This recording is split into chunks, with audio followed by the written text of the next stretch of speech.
2003 एक ऐसी रात थी जिसने पूरी बॉलीवुड दुनिया को हिलाकर रख दिया। एक जवान सुपरस्टार जिसका करियर उरूज पर था, उसने एक ऐसा काम कर दिया जिसने सब कुछ बदल दिया।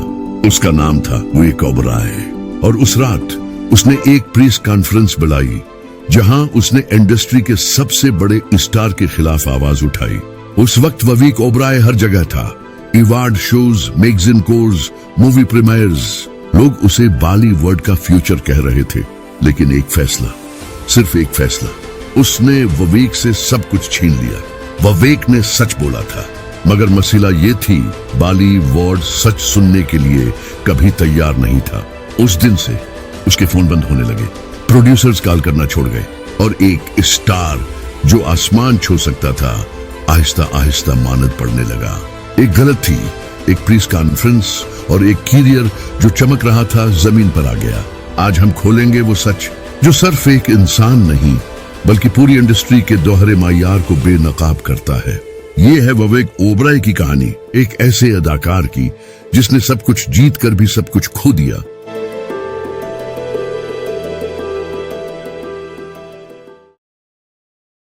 विवेक ओबराय का जन्म 3 सितंबर 1986 को हैदराबाद में हुआ था।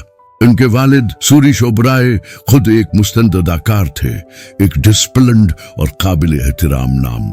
मगर विवेक ने हमेशा चाहा कि उनकी पहचान उनके वालिद के नाम से नहीं बल्कि अपने दम पर बने।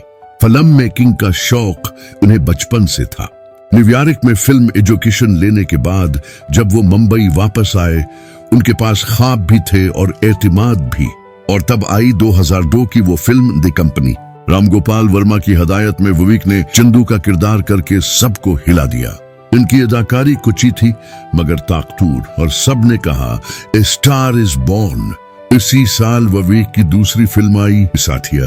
रोमांटिक हीरो के रूप में विवेक ने अपनी एक अलग शनाख्त बना ली।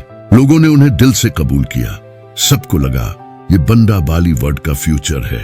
एक के बाद एक हट फिल्म, कंपनी, साथिया, दम, युवा। विवेक ओबराय का करियर पूरी रफ्तार में था।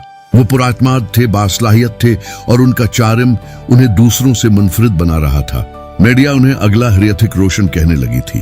फैंस उन्हें सचमुच पसंद करने लगे थे। लेकिन जब शहरत बहुत तेजी से मिलती है तो अना और अदम तहफ़्फ़ुज़ भी साथ आती है, और विवेक के मामले में भी कुछ ऐसा ही हुआ। 2003 विवेक ओबराय ने एक ऐसा काम किया जो उनके करियर का टर्निंग पॉइंट बन गया। उन्होंने एक प्रेस कॉन्फ्रेंस बुलाई और सबके सामने सलमान खान पर संगीन इल्जामात लगा दिए। विवेक ने कहा कि सलमान ने उन्हें 41 बार रात में फोन करके धमकी दी है। फोन मैंने बंद करने की कोशिश की, बार बार उनका फोन आया 41 बार in one night. 41 times he has called me in one night and I'm not even a beautiful woman। बस फिर क्या था, ये खबर आग की तरह फैल गई। मीडिया ने विवेक को एक हीरो के तौर पर दिखाया, एक बंदा जो डबिंग स्टार के खिलाफ बोल रहा था। मगर इंडस्ट्री के अंदर कुछ और चल रहा था। बॉलीवुड में एक खामोश सर्द जंग शुरू हो गई।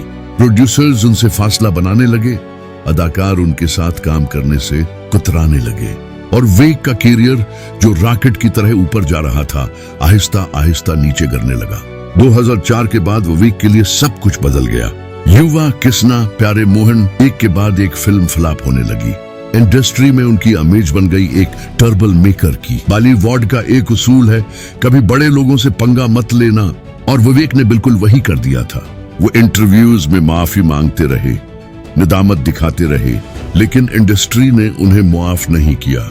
उनके लिए दरवाजे बंद होते गए, ऑफर्स कम होने लगे, और वो स्टार जिसे लोग नेक्स्ट बिग थिंग कह रहे थे अचानक पसे मंजर में चला गया। लेकिन विवेक ने हार नहीं मानी। 2007 में I shoot out at Lokhandwala, जिसमें विवेक ने माया दुलास का किरदार अदा करके सबको हैरान कर दिया। यहाँ से बच के निकला ना, अपुन का हाथ दुबई तक पहुंचेगा, समझा क्या? उन्होंने साबित किया कि टैलेंट अभी भी जिंदा है। नाकिदीन ने कहा विवेक स्टिल हैज इट। उसके बाद उन्होंने दमकारा, रख्त चरिटर और किरिश, तीर जैसी फिल्मों में अपनी अदाकारी से ये साबित किया कि वो सिर्फ तनाजुआत का हिस्सा नहीं बल्कि एक ताकतवर परफॉर्मर भी हैं। मगर उस शहरत का वो दर्जा वो दोबारा कभी नहीं मिल सका। वो एक लकीर जो उन्होंने पार की थी, उसका नतीजा उन्हें पूरी जिंदगी भुगतना पड़ा। आज वविक ओबराय एक बदले हुए इंसान है। वो अपनी जिंदगी में रूहानियत और सोशल वर्क में मसरूफ हो चुके हैं। इनका NGO प्रोजेक्ट दीवी खवातीन के बाख्तियार बनाने के लिए काम करता है। वो एक फैमिली मीन हैं, एक मोहब्बत करने वाले शोहर और वालिद। एक इंटरव्यू में वविक ने कहा था, मुझे कोई अफसोस नहीं है, जो हुआ उसने मुझे पख्ता बना दिया। और शायद यही जुमला उनकी कहानी का असल मतलब समझा देता है। हर सवाल एक सबक भी होता है। बॉलीवुड में लोगों को टैलेंट से नहीं, ताकत से जांचा जाता है। वविक ओबराय ने बस एक गलती की थी, गलत वक्त पर सच बोल दिया और उस सच ने उनसे उनका करियर छीन लिया। लेकिन अगर आप उनके काम को देखो, कंपनी से एक्रिश थीसु तक, वो एक वर्सटाइल अदाकार हैं जिन्होंने हर किरदार में अपना 100% दिया। शायद वक्त के साथ उनके लिए इज्जत वापस आए, क्योंकि कभी कभी एक गलती करियर छीन सकती है, मगर टैलेंट वो कभी खत्म नहीं होता। सोच के देखो, क्या एक गलती, एक प्रेस कॉन्फ्रेंस पूरी जिंदगी का फैसला कर सकती है? वविक ने अपनी गलती मानी भी, माफी भी मांगी, लेकिन उसे दोबारा मौका कभी नहीं मिला। फिर भी वो रुके नहीं। उन्होंने अदाकारी से दूर होकर भी लोगों के लिए काम किया, NGO बनाया, बच्चों की मदद की और सबसे बड़ी बात, इंसान बने रहे। शायद अब वक्त आ गया है कि हम उन्हें सिर्फ तनाजुआत से नहीं, उनके काम से, उनके जज्बात से और उनकी कहानी से याद करें। और अब मैं तुमसे एक सादा सा सवाल पूछता हूँ, क्या तुम्हें लगता है कि वविक ओबराय एक दूसरा मौका डिजर्व करते हैं? कमेंट में लिखो अपनी सच्ची फीलिंग, चाहे एक लाइन हो या एक जज्बा, लिख देना। क्योंकि कभी कभी एक कमेंट सिर्फ एक कमेंट नहीं होता, वो किसी के लिए उम्मीद बन जाता है। शहरत छन जाती है, मगर टैलेंट कभी मर नहीं सकता।